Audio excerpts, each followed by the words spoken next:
If you walked into a hair salon where mirrors or anything that reflects weren't allowed, would you stay or leave? Well, let me tell you about Amma's hair haven. It wasn't just any salon, it was the talk of the town, known for something strange yet unforgettable. Amma, the owner, lived in the bustling town of Kofar. She was famous for her magical hands, which could braid hair faster than anyone else in the region. People would travel from far and wide just to get their hair done at Amma's salon. She was so good that she could complete intricate hairstyles in less than an hour, the kind that usually took an entire day elsewhere. Her clients marveled at how neat, beautiful, and long lasting her work was. But there was a catch. Amma had one strict rule in her salon: no mirrors or reflective items allowed inside. This rule wasn't flexible.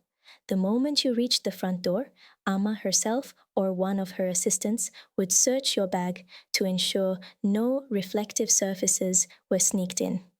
Anything found compact mirrors, shiny phone cases, or even reflective sunglasses was immediately confiscated until you left. Despite the odd rule, Amma's salon was always packed.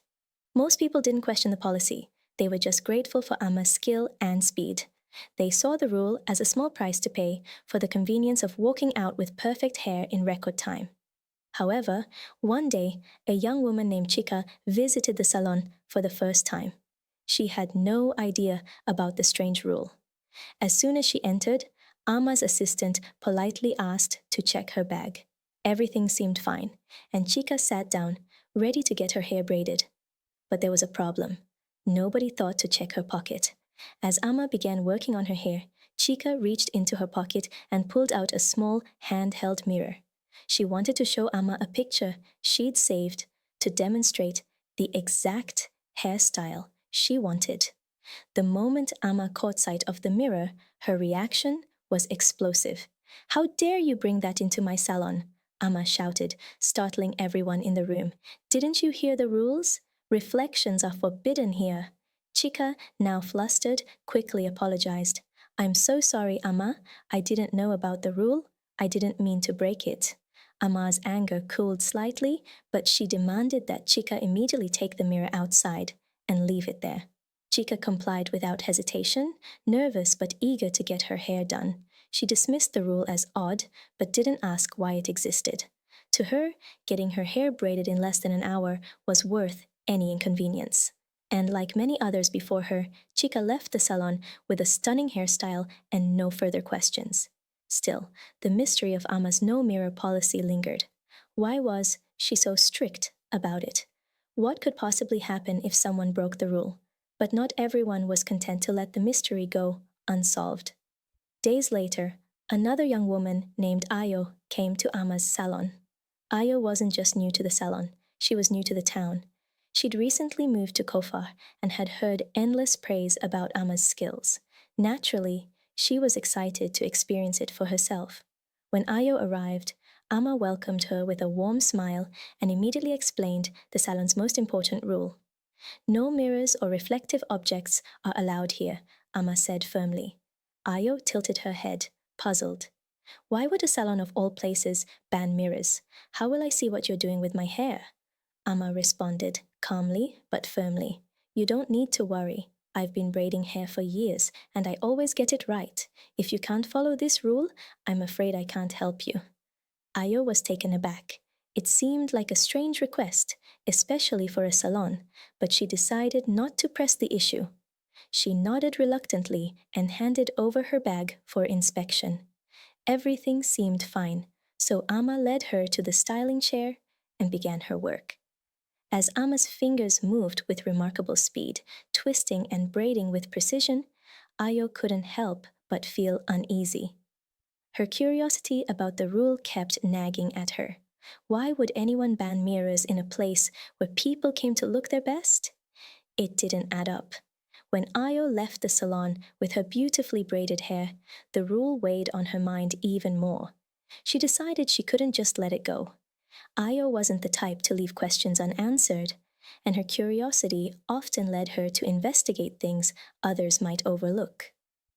"I have to figure out what Amma's hiding." Ayo thought to herself as she walked home. There has to be a reason, and I'm going to find it. The next day, Ayo returned to the salon, this time determined to uncover the truth. She apologized for her earlier skepticism and assured Amma that she would respect the no mirror rule. Amma seemed pleased and allowed her to sit for another appointment. As Amma worked on Ayo's hair, Ayo watched closely, hoping to notice something unusual. Amma's hands moved like lightning, braiding intricate patterns with incredible skill. But Ayo also noticed something else, something she hadn't paid attention to before. There was an almost imperceptible hum in the air, like a faint whisper that seemed to follow Amma's movements. Ayo's unease grew. She realized there was something very strange about Amma's speed and precision. It wasn't natural. What could it be? Ayo couldn't shake the feeling that something was off. The whispering sound seemed to come from nowhere, yet it followed Amma's hands as she worked. It wasn't loud, but it was there, soft and eerie, like the wind passing through an empty room. What could be causing that sound? Ayo thought to herself. She didn't dare ask Amma, worried it might upset her, but Ayo was determined to find answers. She decided she needed help someone who might know more about strange occurrences like this. The following day, Ayo traveled to the outskirts of Kofar to visit an elderly woman named Mama Fadeke. People in town said Mama Fadeke had a gift for understanding things others couldn't explain. Ayo hesitated at first, unsure if the old woman could truly help, but her curiosity won out.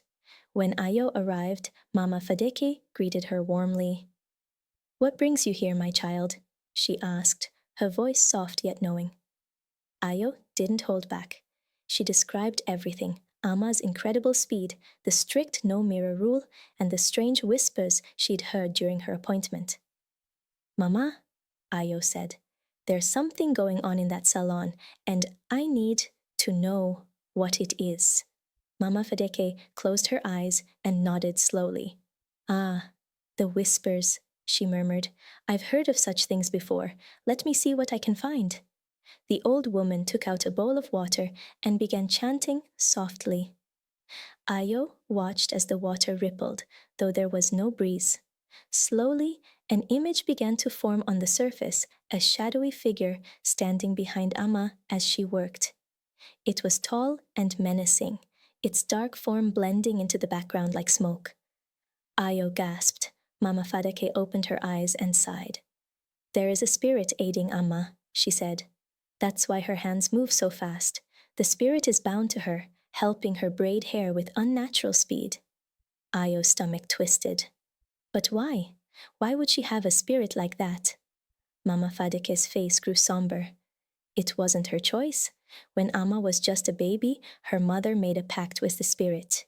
In exchange for helping Amma become a great hairdresser, the spirit demanded something in return: Amma's obedience. That's why she enforces the no-mirror rule.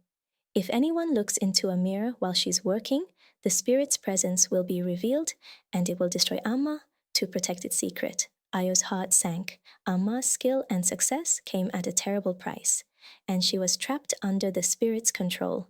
But Ayo wasn't ready to give up. "Mama, there has to be a way to help her," she pleaded. Mama Fadeke nodded slowly. "There is a way, but it won't be easy. The spirit must be trapped and banished using a special mirror.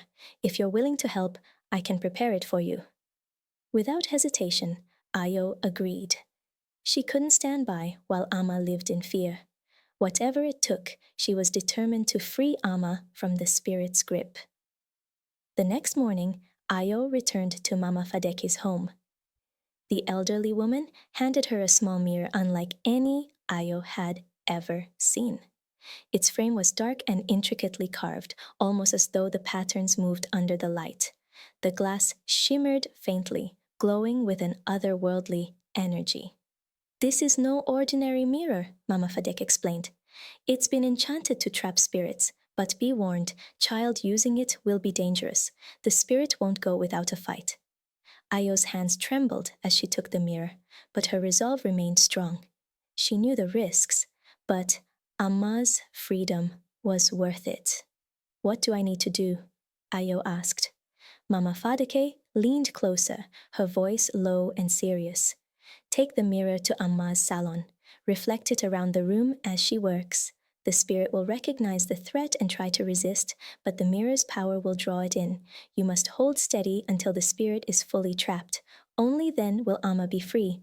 Ayo nodded, her determination unwavering. She tucked the mirror carefully into her bag and set off for Amma's salon. The walk felt longer than usual, every step weighed down by the enormity of what she was about to do. When Ayo arrived, Amma greeted her with a smile, unaware of the mirror hidden in her bag.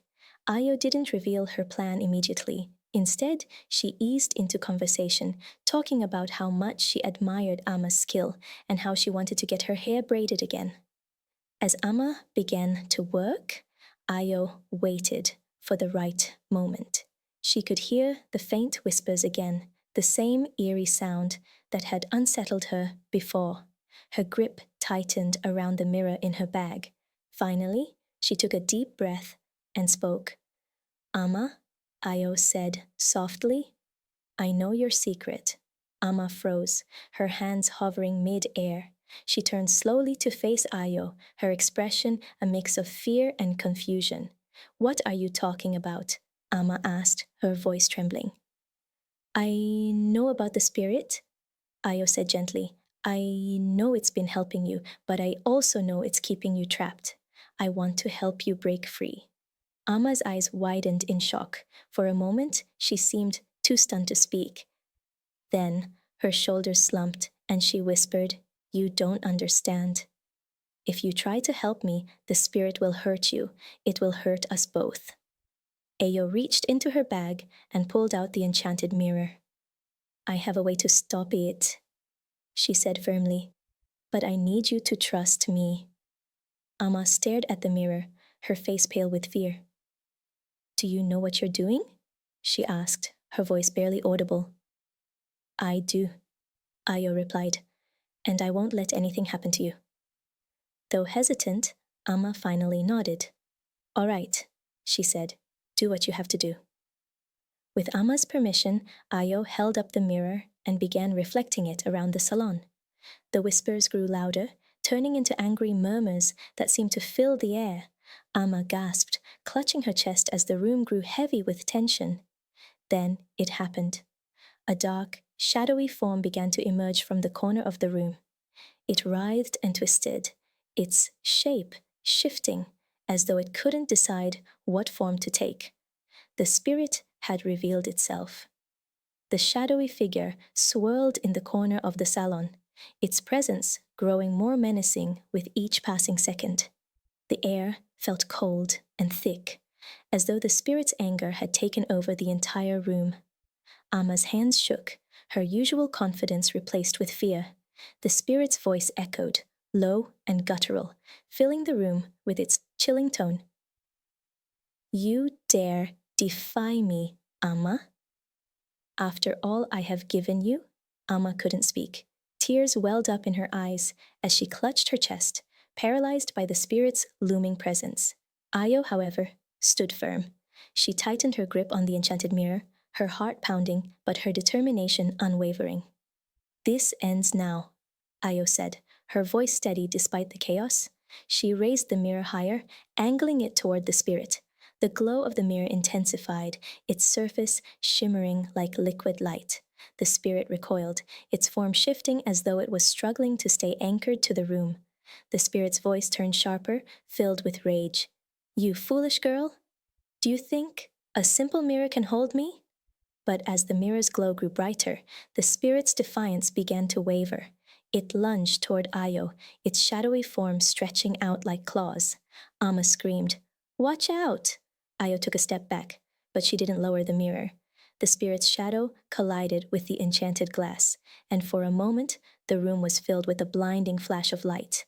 The spirit howled, a sound so piercing that Amma covered her ears, falling to her knees. The mirror began to pull at the spirit, as though it were a magnet drawing in smoke. The spirit thrashed and roared, its form distorting as it was sucked toward the glowing surface. It clawed at the edges, of the mirror, trying to escape, but the enchantment was too strong. Ayo gritted her teeth, holding the mirror steady despite the spirit's resistance. Her arms ached, but she refused to let go. "You're not welcome here anymore," she said through clenched teeth. "It's time for you to leave." With one final, deafening scream, the spirit was pulled entirely into the mirror. The room fell silent. The air felt lighter. The oppressive weight lifted. Ayo lowered the mirror, her arms trembling. The once glowing surface was now dark and still. Amma looked up from where she knelt on the floor, her face etched with disbelief. Is it gone?" she whispered. Ayo nodded, her breath shaky. "It's trapped," she said. "It can't hurt you anymore." But their work wasn't done yet. Ayo knew the spirit had to be destroyed completely. She looked at Amma, who was still too shaken to move, and said gently, "We have to finish this." Ayo helped Amma to her feet, steadying her as they prepared for the final step. The enchanted mirror still felt heavy in Ayo's hands, its surface dark and pulsing faintly as if the spirit was still fighting to escape. "We need to destroy it," Ayo said firmly, looking into Amma's weary eyes. "If we don't, the spirit could find a way back." Amma nodded slowly, though fear still lingered on her face. "How do we destroy something like that?" Ayo thought of Mama Fadiki's instructions. "We need to shatter the mirror. Once it's broken, the spirit will be gone for good." Amma hesitated, staring at the ominous mirror. She had spent so many years under the spirit's control, unable to imagine life without its looming presence. But now, freedom was within reach. She took a deep breath and said, "Let's end this." Ayo placed the mirror on the salon floor, positioning it carefully. The dark carvings around its edges seemed to twist and shift as though the spirit was making one last attempt to resist. Amma stepped forward, her hands trembling as she held a heavy stone Ayo had found outside. "For years, this spirit controlled my life," Amma said softly, her voice breaking.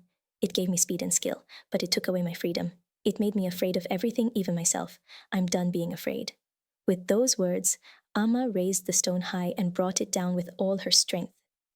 The mirror shattered instantly, its pieces scattering across the floor in a spray of glass and light. As the shards settled, a faint wail echoed through the room, then faded into silence. The room grew still. Amma stood frozen, staring at the broken glass, as if waiting for something to happen. But there was nothing, no whispers, no shadowy figure, no oppressive air. It was over. Amma let out a breath she didn't realize she'd been holding, tears streaming down her face. She turned to Ayo, her voice shaking with gratitude. "Thank you," she said. "You didn't have to do this, but you did. I don't know how I can ever repay you." Ayo smiled, though her own eyes glistened with tears. "You don't owe me anything," she said. "I just wanted to help." The news of Amma's freedom spread quickly through Kofar. People were curious about the sudden change, why the mirrors were no longer banned in her salon, and why Amma seemed so much lighter, happier. Amma didn't share the full story with everyone, but she told her closest clients that she had overcome a great challenge with the help of a brave friend. To celebrate her newfound freedom, Amma held a feast at her salon. She invited everyone in the town, sharing food, music, and laughter as they marveled at her joy. The salon became more popular than ever, not just for Amma's skill, but for the warmth and happiness that now filled the space. Ayo and Amma became close friends, bonded by their shared experience. Whenever Ayo visited the salon, they would laugh about the adventure and talk about all the possibilities that lay ahead. The story of Amma's air haven taught the people of Kofar many lessons: the importance of courage, the value of true friendship, and the strength it takes to confront and overcome one's fears. But for Amma, it was a reminder that freedom, true freedom, was worth any risk. And so, Dear viewer, this is where Amma's story ends, but her journey reminds us all of something important, that even the darkest challenges can be overcome with bravery, kindness, and a little help from those who care. Thank you so much for watching. If you enjoyed this story, don't forget to click the subscribe button and turn on notifications so you won't miss the next one. Your support means the world to me, and I can't wait to share more stories with you soon. Until next time, take care and see you in the next video. Bye bye.